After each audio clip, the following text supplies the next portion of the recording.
자동차에 대한 깊이 있는 내용을 전하는 최영석 국장의 글로벌 인사이트. 이번 시간에는 유럽연합의 2035년 내연기관 판매 금지 계획 연기될 수 있다 라는 주제로 내용 전합니다. 세상 일은 그렇게 단순하게 한 방향으로 가지 않는다. 연초 등장한 전망들은 처한 입장에 따라 희망을 반영한 것도 있고 지정학적 요건의 변화를 감안한 것도 있다.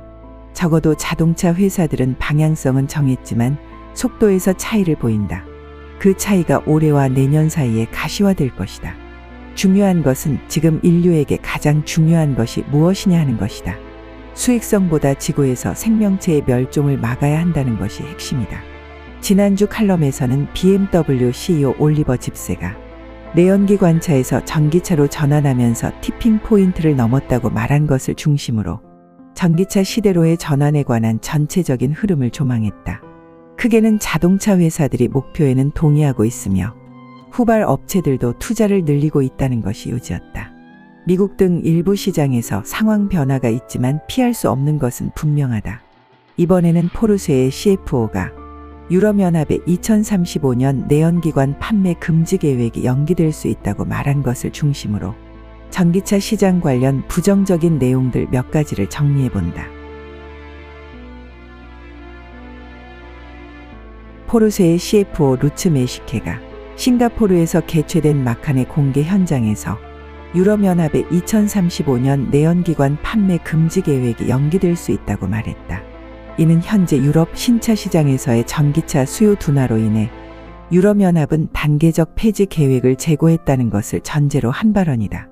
물론 소비자들의 입장에서는 충전소 부족과 전기차 보조금의 후퇴 등도 작용하고 있다. 전기차를 사용하는 과정에서 여러 가지 문제점들도 노출되고 있다. 영국은 2020년 보리스 존슨 총리 시절 결정됐던 2030년부터 내연기 관차 판매를 금지하겠다는 당초 목표를 2035년으로 5년 연기했다. 리시 수넥 영국 총리는 영국의 배출 감소에 대한 과잉 공급은 모든 국제 약속을 유지하면서 넷 제로에 도달하기 위해 보다 실용적이고 비례적이며 현실적인 접근 방식을 취할 수 있어야 한다고 강조했다. 또한 내연기관 엔진의 단계적 폐지 및 기타 조치에 대한 새로운 규정을 제시했다. 적어도 현재로서는 초기 비용이 많이 들기 때문에 정부가 강요하는 것이 아니라 소비자가 선택해야 한다는 의견을 피력했다. 특히 생활비로 어려움을 겪고 있는 가족과 중소기업들은 실용성에 대해 우려하고 있다고 주장했다. 반면 그는 2030년에는 판매되는 자동차의 대부분이 전기차가 될 것으로 예상한다며 전기차로의 전환을 믿는다고 말했다.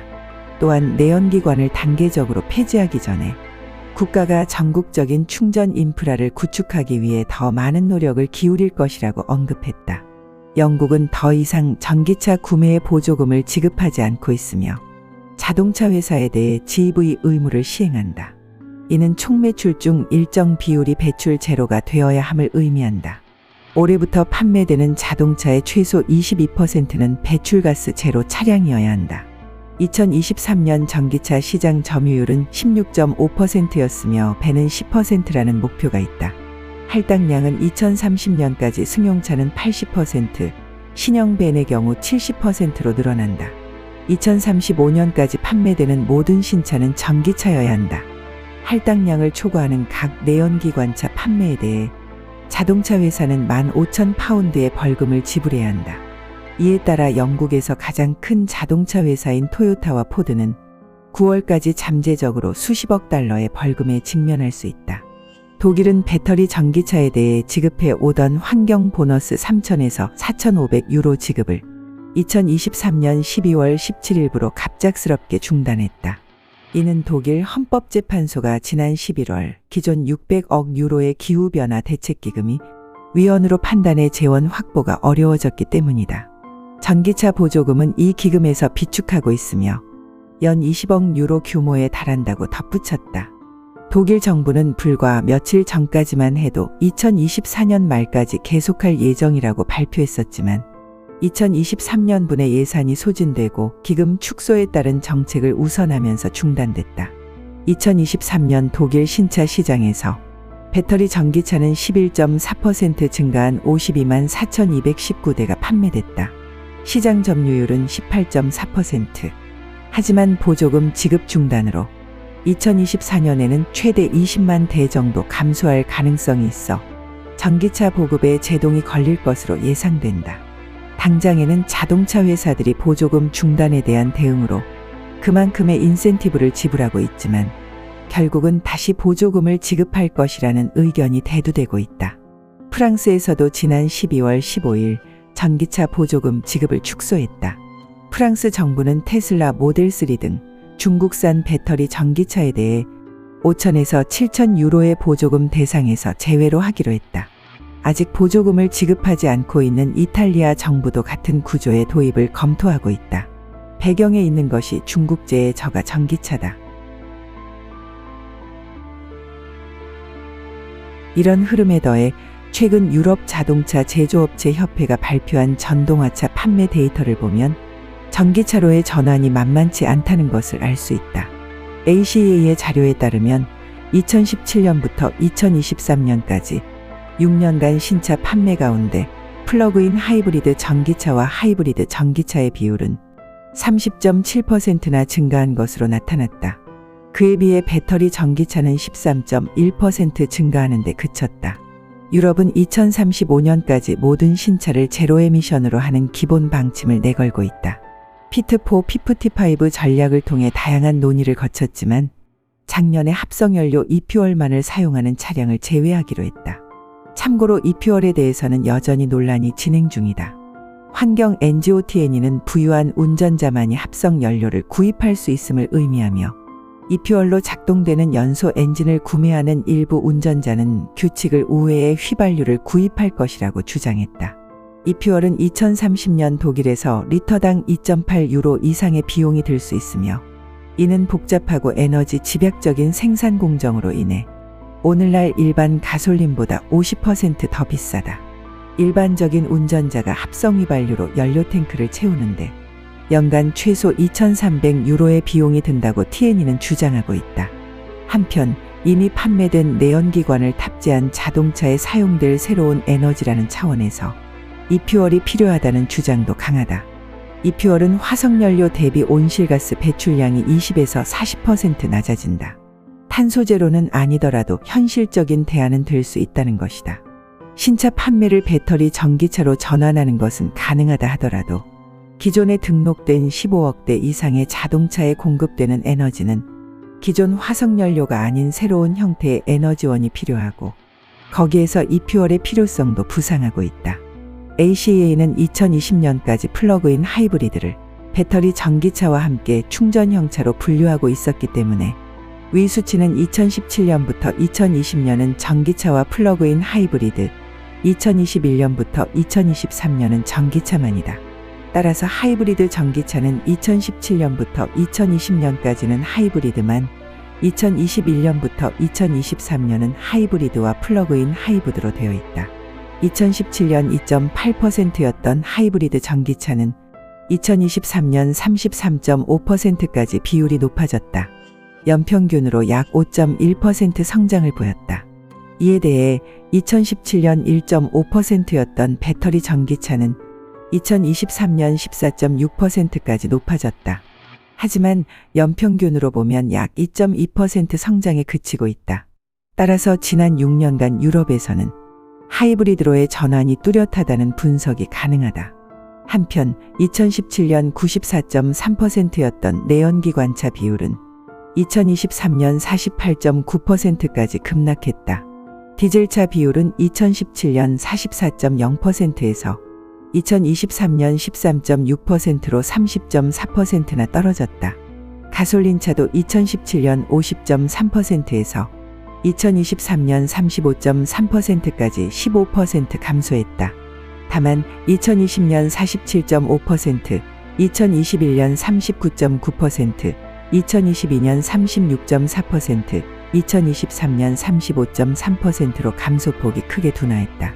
더 크게 내연기관차와 하이브리드 전기차를 합한 내연기관 엔진을 탑재한 차의 비율은 2017년 97.1%에서 2023년 82.4%까지 떨어졌다. 이 수치를 2035년 목표치까지 가려면 연평균 6.9%씩 낮춰야 한다. 이는 현실적으로 어려운 목표이며 때문에 유럽에서는 계획의 재검토가 필요하다는 의견이 제기되고 있다. 예를 들어 폭스바겐은 배터리 전기차 판매 비율을 2030년까지 50%로 끌어올리겠다는 목표를 설정하고 있다. 그러나 2023년 판매 비율은 8.3%였으며 목표를 달성하기 위해서는 나머지 7년간 40% 이상 연평균 약 6%씩 늘려야 한다. 그 때문에 현실적으로 어렵다는 의견이 나오고 있다. 배터리 전기차의 증가에 초점이 맞춰져 있는 뉴스와는 달리 하이브리드 전기차와 플러그인 하이브리드 전기차의 수요도 지속해서 증가하고 있다. 크게는 내연기관에서 전동화로 바꾸는 과도기적 상황이 진행되고 있다. 그래서 일본 자동차 회사들을 중심으로 하이브리드 전기차 및 플러그인 하이브리드 전기차용 엔진을 지속해서 개발하고 있다. 이는 기존 내연기관차에 탑재되는 것과는 달리 전동화차 전용으로 연비와 주행 성능을 향상하는 것을 목표로 하고 있다. 실제로 북미 시장에서는 배터리 전기차의 증가세가 둔화하고 있지만 하이브리드 전기차의 판매는 증가하고 있다. 이는 2023년 7월 후지경제연구소가 발표한 데이터가 말해준다. 후지경제연구소는 2035년 전 세계 하이브리드 전기차의 판매 대수가 2022년에 약 2.8배인 1176만 대에 이를 것으로 예상했다. 플러그인 하이브리드 전기차는 약 2.4배 증가한 650만 대를 기록할 것으로 예상했다. 이는 앞으로도 일정 수준의 수요가 유지된다는 것이다. 그러면서 내연기관 엔진의 개발도 지금까지와는 달리 하이브리드 전기차와 플러그인 하이브리드 전기차에 특화된 형태로 개발되고 있다. 지금까지는 하이브리드 전기차와 플러그인 하이브리드 전기차에 가솔린 엔진 차량과 동일한 엔진이 사용됐었다. 앞으로는 전동화차 전용으로 개발되는 엔진의 수도 증가할 것으로 예상된다. 하이브리드 시스템의 특성에 맞는 엔진을 개발한다는 것이다.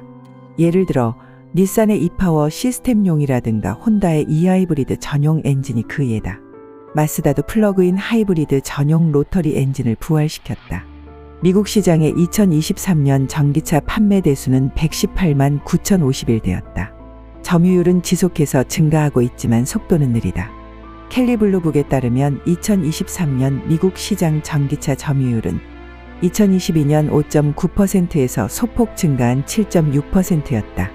전기차 시장은 성장하고 있지만 예년만큼 빠르게 성장하지는 못하고 있다. 테슬라의 부진도 전기차로의 전환에 대한 부정적인 의견에 힘을 실어주는 양상이다. 테슬라는 2023년 4분기 실적을 발표하면서 2024년 자동차 사업의 성장이 눈에 띄게 낮아질 것이라고 예상했다. 테슬라는 딜러제가 아닌 유통 사업 전체를 소유하고 있기 때문에 다른 자동차 제조업체보다 자신의 사업에 대해 비용 효율적인 측면이 있음에도 명확한 지침을 제공하는 것을 좋아하지 않는다는 비판을 받아왔다. 이번에 발표한 미래의 지침은 현재 두 가지 주요 성장 흐름 사이에 있다는 의견을 제시했다. 첫 번째 성장은 모델 3와 모델 Y 플랫폼의 글로벌 확장으로 시작됐으며 다음 성장은 차세대 차량 플랫폼의 글로벌 확장을 통해 시작될 것이라는 전망이다. 기가 텍사스에서 차세대 모델 출시를 위해 노력하고 있기 때문에 2024년에는 차량 생산량 증가율이 2023년에 달성한 성장률보다 현저히 낮을 수 있다고 전망했다. 2023년 말 일론 머스크는 고금리 등의 문제로 2024년이 아주 힘든 해가 될 것이라고 말한 바 있다. 2023년 테슬라의 신차 판매는 전년 대비 38% 증가했다. 반면 에너지 저장 사업에서는 무려 135% 성장했다. 2024년에는 에너지 저장 사업의 확장 및 수익 성장률이 자동차 사업을 앞지르게 될 것으로 예상했다.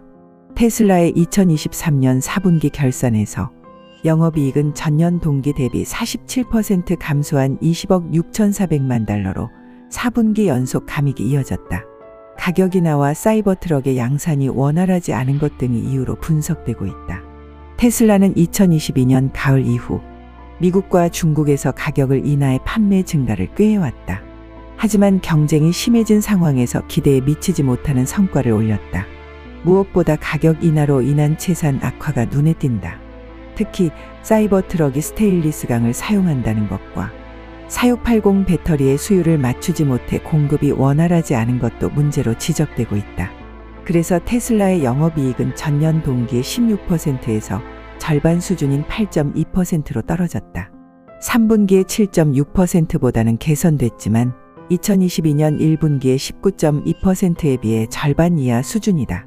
미국 시장조사회사 콕스 오토모티브에 따르면 미국 전기차 시장에서 테슬라 판매 점유율은 2023년 4분기 51%로 전년 동기 58%에서 7% 하락했다. 테슬라의 약세는 중국 업체들의 강세와 연결된다. BYD는 연초에 독일에서 배터리 전기차 가격을 최대 15% 인하했다. 물론 같은 모델이라도 중국 시장에서의 가격보다는 비싼 4만 달러 전후부터 시작된다. BYD는 2023년 302만 대의 신차를 판매하며 처음으로 글로벌 자동차 판매 상위 10개 업체에 포함됐다. 특히 BYD는 유럽, 동남아시아, 북미까지 시장을 확대하면서 위협적인 대상으로 부상해 있다. 올해는 아니더라도 2024년에는 BYD가 배터리 전기차 시장 점유율에서 테슬라를 추월하는 것은 기정사실이 되어 있다. 테슬라는 생산 방식 혁신에 비중을 두는 데 비해 BYD는 배터리는 물론 전기차 기관 부품인 구동 모터나 인버터, ECU, 파워 반도체 등도 내재화하고 있다. 타이어와 유리를 제외하고는 모두 자체 생산하고 있다. 스텔란티스의 CEO 카를로스 타바레스는 전기차 가격 인하가 과다출혈로 이어질 수 있으며 손실 확대로 일부 경쟁업체는 곤경에 빠질 수 있다고 말했다. 올해는 미국 대선이 있다. 벌써부터 트럼프의 당선에 대응할 필요가 있다는 얘기가 일반화되어 있다. 그러면서 바이든이 적극적으로 추진해온 전기차 전략의 변화가 있을 것이라는 우려가 나오고 있다. 트럼프는 이미 바이든의 전기차 전력을 폐기할 것이라고 공언한 바 있다. 미국에서는 최근 몇 년 동안 미국 내 배터리 및 전기차 생산 능력에 대한 전례 없는 투자가 이루어졌다. 바이든 행정부의 정책과 자동차 산업을 이산화탄소를 배출하는 화석연료에서 전기 파워트레인으로 전환하려는 압력에 의한 것이다. 실제로 백악관은 배터리와 전기차 공장에 약 1,570억 달러가 투자됐다고 밝혔다. 하지만 올해는 선거가 있는 해이고 바이든이 아닌 트럼프가 당선된다면 그동안 추진되어 온 사업들은 어떻게 될까에 대한 의문이 일고 있다. 하지만 이에 대해 포브스는 그렇게 간단치는 않을 것이라고 예상했다. 많은 회사들이 투자에 건설하고 있는 공장을 멈추는 것은 쉽지 않다는 것이다. 수많은 시설과 수만 개의 새로운 일자리 창출 계획을 무산시키는 것이 간단치 않기 때문이다. 결국 많은 주지사와 국회의원들은 그 모든 활동과 미래의 세수가 증발하도록 내버려둘 것 같지 않다고 포브스는 지적했다. 이에 더해 올 여름 유럽연합의회의 선거 결과도 변수로 등장했다. 보수주의자들이 다수파가 되면 이미 유럽의회에서 통과된 내연기관차 금지 조치를 취소할 수도 있다는 것이다. 이후에 보수주의자들인 2026년 규제 검토를 추진하고 있다. 그와는 달리 중국은 예정보다 10년 앞당겨 신에너지차 보급률 50% 목표를 달성할 것으로 예상된다고 중국 정부 관계자가 밝혔다. 중국은 2025년에 신에너지차 보급률이 50%에 도달하게 될 것이라고 주장했다. 중국에서의 신에너지차는 전동화차의 중국식 표현으로 플러그인 하이브리드 전기차와 배터리 전기차, 수소연료 전지 전기차를 말한다. 하이브리드 전기차는 포함되지 않는다. 전기차로의 전환은 쓰나미라는 표현으로 대변할 수 있다. 하지만 언제나 그렇듯이 세상 일이 원하는 대로 목표한 대로 가지는 않는다. 기후재앙이라는 절체절명의 상황과는 달리 각국 정부와 기업체들은 여전히 20세기 산업혁명과 생산성에 얽매여 있다. 수익성이 최우선이라는 얘기이다. 그래서 전기차로의 전환이 생각보다는 쉬워 보이지 않는다.